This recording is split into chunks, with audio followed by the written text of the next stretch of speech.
Hello ladies, today we are going to do the last lecture for chapter 1, which is an introduction to environmental science. Getting into this lecture, I do want to do just a quick review. Remember last lecture, which was also recorded, went over what the nature of science is. Remember that science is a systemic process for learning about the world and testing our understanding of it, and that really virtually everything in our lives has been improved by the application of science. So knowing how we do science, knowing the process of it, and the types of scientific work that we do is very beneficial to you. We also talked about the scientific method. We talked a little bit about manipulative experiments. We talked about natural experiments and the various variables that are in those experiments. So if that's not sounding familiar to you, please make sure that you go back and listen to that lecture video and that you take appropriate notes. And if then you still have questions, please see me. Okay, so today we are going to start talking about sustainability in our future. So the first slide that we have today is achieving sustainable solutions is vital. And one of the biggest challenges in environmental science is sustainability, which is a way of living so that the Earth's resources can sustain us well into the future. So you previously watched the video on Easter Island, and so you were able to get a visual representation of what happens when resources are used and there's really nothing left. So that's something to think about, and living sustainably is very important. So as it says here, conserving resources so they are available for future generations, developing long-term solutions to environmental problems, and maintaining fully functional ecological systems are all ways to promote sustainability. So being sustainable, I can't say it enough, is going to be extremely, extremely important, and it is also going to be a very big theme across this course. So in moving on, let's talk about population and consumption drive environmental impact, so the impact that population has. So with rising population, consumption is going to magnify the demand that we make on our environment. As our population grows, we are going to use more resources. So as it says here, more than 200,000 people are added daily to the planet. That is a huge number.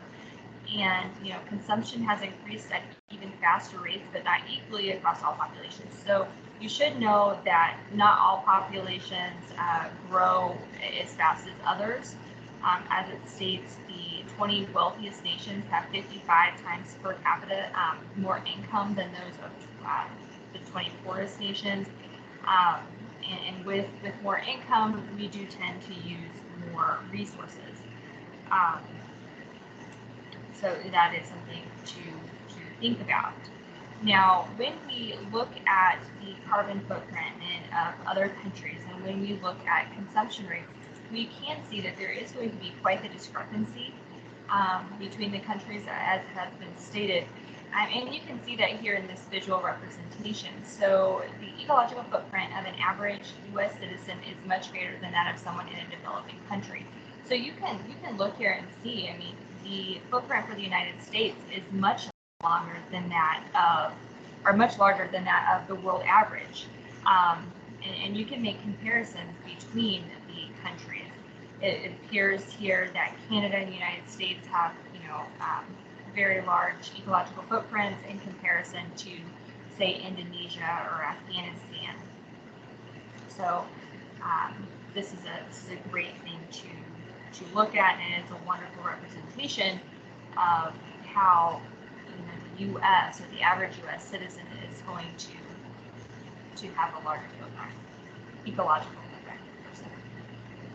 So moving on here, so in 2005, the Millennium Ecosystem Assessment was conducted, and it is the most comprehensive assessment of the world's ecological systems. And in conclusion, when they did this comprehensive scientific assessment, they found that people have altered ecosystems more rapidly and extensively than ever. So, as in the past 50 years, I mean, we're changing our environment. We're changing the ecosystems around us, and we're doing that much faster than was done prior to that time. As it says here, changes to ecosystems have contributed to net gains in human well-being. But with this net gain in human well-being, we are degrading the ecosystem, and we are also making poverty worse for others. So, this is almost kind of a win-lose. I mean, we are making contributions to human well-being, but we are doing it at the cost of others. Ecosystem degradation could grow significantly worse during this century. So this textbook, this obviously was done in 2005, so we are talking about the century that we're currently living in, and things could get much worse if we do not change the way we live, if we do not adopt a more sustainable lifestyle. Another thing that it says here is that we can reverse ecosystem degradation, but we must significantly modify many policies, institutions, and practices. So as we move forward in the coursework, we will talk about some of these policies and practices, as well as some institutions that have made changes to promote a more sustainable lifestyle. And which is good, and we'll talk about those more. But one key thing here is that we recognize that we have done bad things to the ecosystems. We are degrading them, we're breaking them down, and we're worsening poverty for some individuals. But we can reverse the things that we've done. It's not too late. So that is one of the positive things about this is that if we make changes, we can change the world for the better rather than for the worst. So moving on here, let's talk about how environmental science prepares you for the future. So in this chapter, we've talked about what environmental science is. We've dabbled a little bit in scientific methodology.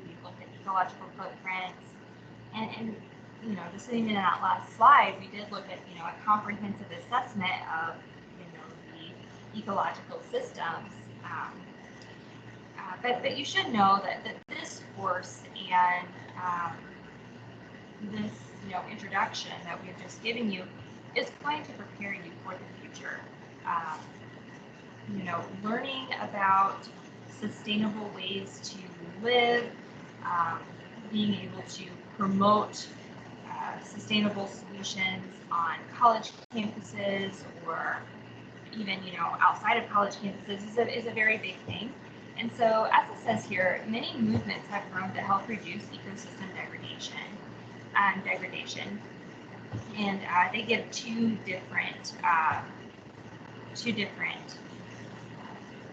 examples here. So we have campus sustainability, where colleges are trying to reduce their ecological footprints. So it turns out that having beautiful science labs and having wonderful lecture halls and beautiful college campuses, that actually consumes a lot of resources. And so trying to come up with solutions to reduce the ecological footprint is very important. And trying to come up with sustainable solutions is a big deal. Another example they gave here is environmental literacy. So that is informing the population. So other people, outside of your college or outside of Notre Dame, informing them about the Earth's physical and living systems. So telling them about environmental science and telling them about how to sustainably live is very important. And you are in this in this class where you have this opportunity to learn about the environment and learn about the things that are happening, and you can share that information, and you can help create a world that is better and is good for future generations.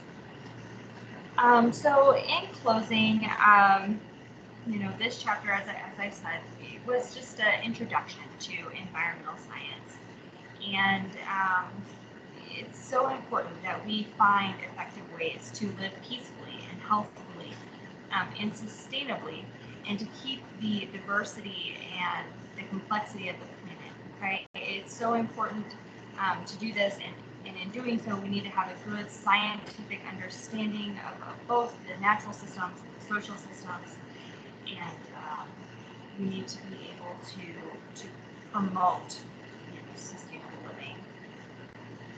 And lastly, I just want to say that environmental science itself, it helps us understand we as humans' relationship with our environment, and this class can help solve and prevent other environmental problems. So thank you for listening, and if you have any questions about what we've talked about today, please let me know. I want to make sure that if you have questions, you ask so I can get you some good answers. And thanks. Bye.